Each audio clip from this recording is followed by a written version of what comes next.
Dustin, Yo. I mean, what do we even like? Where do we even start? That period was chaos. I there's so much and there's so much and also so little to talk about. Like 9 shots total between the two teams or something like that. Yeah, and we were only able to muster one shot on a 4-minute power play. It shows you how important Hughes and Pedersen are to our power play, and when they're both missing, we don't really generate any offense. So, it's frustrating as a fan watching our team struggle to get shots on net. Like, if you're missing your top guy, like system issues wise, you should probably just pepper the net with whatever you got, and try and generate some sort of offense. You can't be butthurt about Quinn Hughes getting thrown in the box for really no apparent reason. You just have to suck it up and find a way to capitalize when you have a 4-minute power play. You cannot look the way we looked. It was just so bad. And then also this Washington team, I mean, they are leading the league, I think, in goals for and are leading the league in general. Like they're good on us for almost keeping them off the scoreboard for a whole period there, but we're playing with fire if we're not going to control the play a little more. Oh, it's a crazy bounce too, right? That puck came off Lankinen, went way up high in the air, and then Luc Dubois, the piece of garbage with the stupid tinted visor. I'm going to keep on making fun of him because I really don't like him as a player or a human. It's bright out there, okay? Yeah. The ice is so white. I need to shield my eyes with some sunglass-like visors. Can you explain that? Why do people with tinted visors or colored visors get so much crap? Because somebody asked me that the other day, and I was like, I think it's just because it's different. It's exactly what it is. Yeah. And I think originally it was Ovi with the reflective one, like to kind of hide his eyes and stuff. And it was like a play like that where it's like, well, you hide your eyes and the goalie can't see what you're gonna do. But then he got made fun of so bad. I think that's why he went to a clear one. Yeah. Going from one down Pierre-Luc Dubois to another down, the Canucks only managed to win 36% of the faceoffs in that first period, and that is probably one of the reasons that they ended up only getting 3 shots. I mean, another first period, another 3 shots. Like, my head's starting to hurt from banging my head against the same comment every single game. But like, is this? It's got to be system men, right? Like they're just telling them not to shoot, right? It's got to be. They've got to be telling them to look for only high percentage chances. And I mean, at some point, you just got to be like, stop listening to us and shoot the puck. I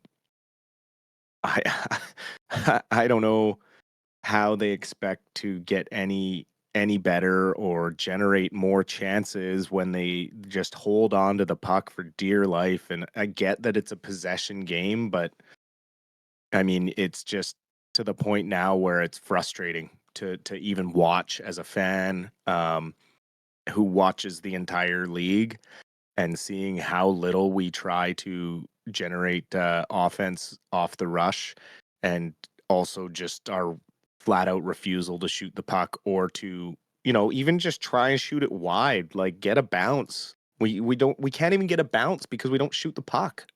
So it's like we can't get any puck luck, because we hold on to it too long and then end up turning it over. So it's just it's really frustrating to watch this system. What's your level of concern for JT right now? He kind of got wind of the boards a little bit there, close to the end of the period. Kind of went off holding his right side, I think it was. I guess we wait and see for the second period here. Yeah, I mean, if it's the same arm that he left that game early in the season, I remember he joked he forgot his mouth guard, and left with an arm injury. I think it's been bothering him the entire time, because like since that day, because it was a pretty. I mean, yeah, he got hit kind of hard, but it wasn't something that you would look at and go, "Oh man, he's going to be coming out of that lame."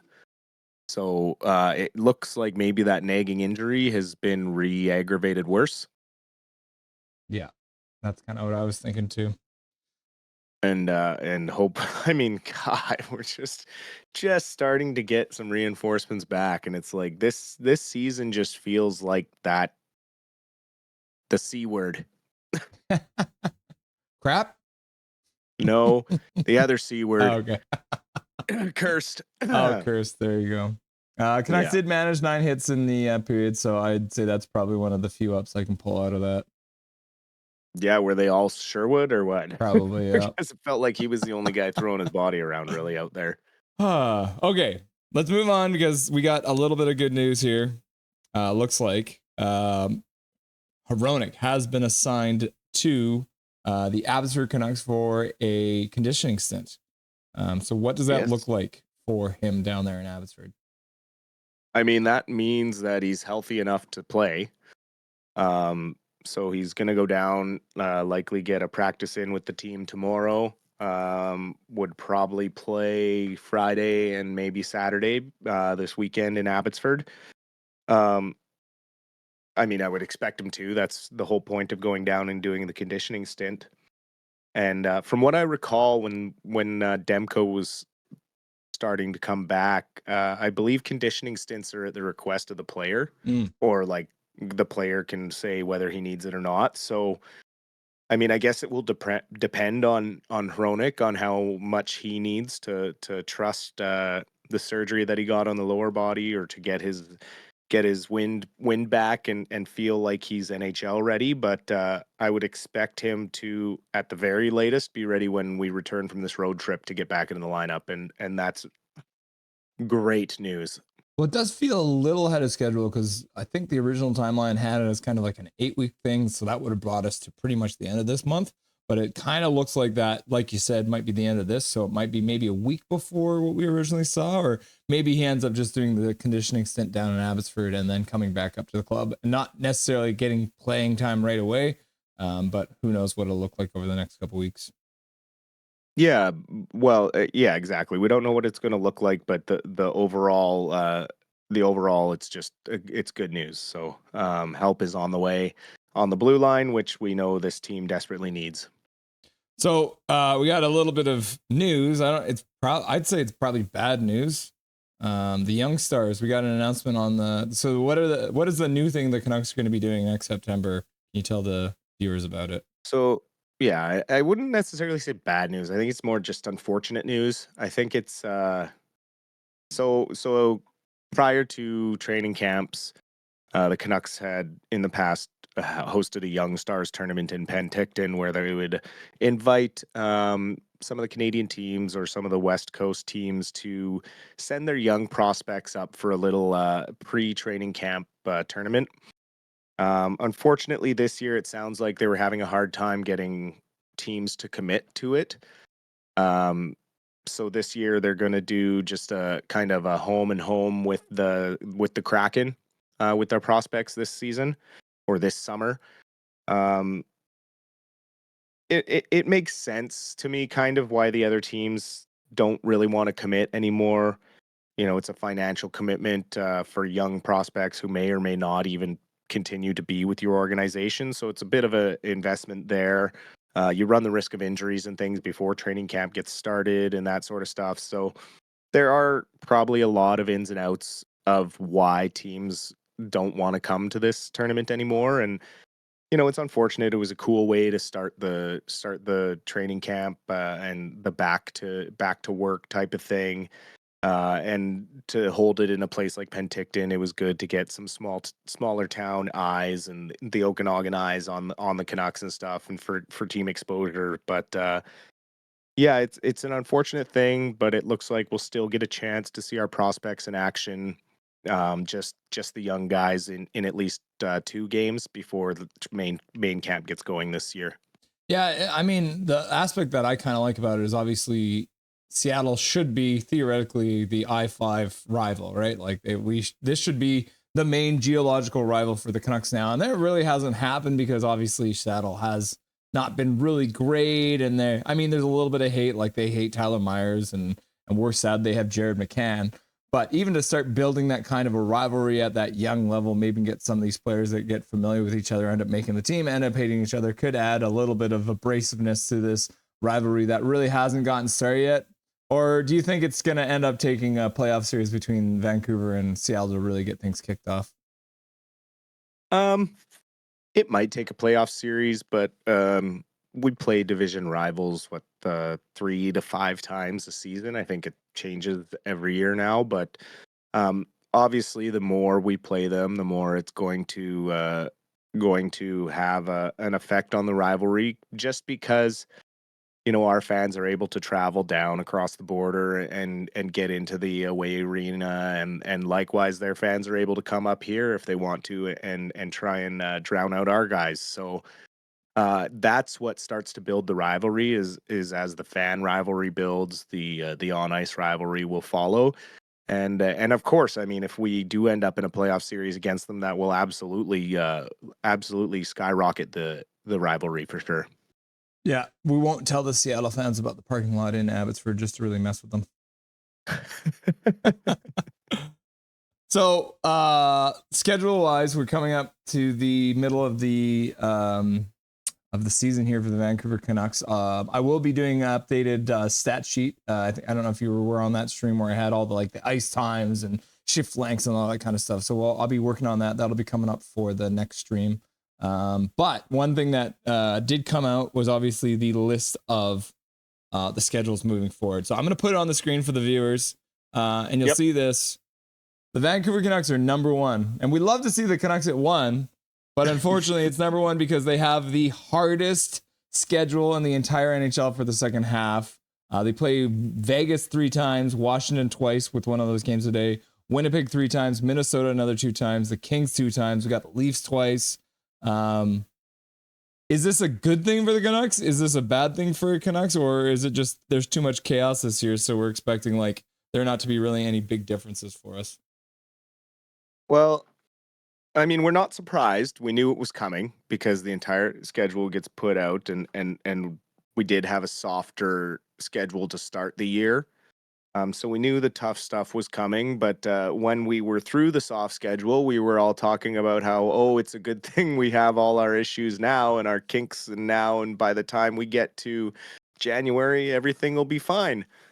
Well, that didn't necessarily go according to plan.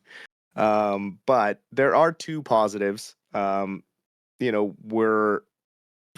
before Miller got kind of tangled up there, we were looking like we're on the route to being the healthiest we've been all season. It sounds like PD is just one more game away. So next game, he should be back in the lineup. Demko's on the bench backing up, so he should be able to get a start in the next game or the one following. So there is some positive to it. It'll allow our guys to get back into the swing of things. The other thing is we were able to win enough during the soft schedule to continue to be playoff relevant going into this tough stretch. So we at least have the attitude of we need to win, and we're not kind of behind the 8 ball thinking, oh God, now we're definitely going to be out of the playoff picture. So, but that is the flip side. That's the negative. It could go south in a hurry with this tough schedule, and we are still kind of floundering with our systems and our personnel, trying to get healthy and back up to speed. Now's not the time you want to be doing that, obviously, halfway through the season, but we have seen teams go on runs in January in the past, like the Blues or the Predators. So it's not out of the realm of possibility that the Canucks could do well through this stretch. A little adversity is good for teams, but usually you hope for a little adversity. This year has been nothing but adversity, so it's only going to be more of a grind for the boys going forward. Yeah, and I mean, like we talked about Canucks logic, we tend to up our game against better teams, and I think that's for a young team like we have. Sometimes that's all the motivation they need. I need to prove myself against these top tier teams, so hopefully that can get through their brains. That's all we can hope. That's all we can hope is that we elevate our game to the game of our opponents, which we have done successfully in the recent past, like with Florida and that. But we need to find that consistency on a night in, night out basis. It can't just be against those top teams. Yeah, I guess the other aspect for me too is that at the end of the day, these half efforts, these non 60-minute games are just not going to fly anymore. So that'll end up putting them in their place, which they probably need. Yeah. A little news out of the Abbey Canucks. We're not going to do any game updates because they don't play again until the weekend. But some good news for DPD coming out of the AHL today. Yeah, Elias Pettersson selected for AHL All-Star honors. So it's a great honor for a young player, obviously a rookie who is playing his first year in the AHL. He's worked very hard to elevate his two-way game on the blue line. He plays important minutes like on the PK. He plays power play minutes. He's been a leader in ice time most nights. He's up to 11 points in 30 games, and he's a +5, which leads all defensemen on the team. So you can see where he's defensively responsible. He's chipping in with assists and offense, but he's also the guy they've been leaning on to shut down the top lines of the other teams. So he is developing very nicely into a well-rounded. What looks like he's going to be a really good 3-4 guy for the Canucks going forward. Yeah, it's good to see him getting those accolades. Got to be good for his confidence because obviously the grind of the AHL is real with all the late night bus rides and all that kind of stuff. So I mean, not so bad for the Abbotsford team because obviously they've got the Abbotsford airport out there, so they fly when they can. But there's still a lot of bus rides going out there. So always good to see a young guy like that getting the good props from the entire league coming and representing the Abbotsford Canucks. Exactly, and especially when there was a concern that he would take some time to develop to the smaller ice.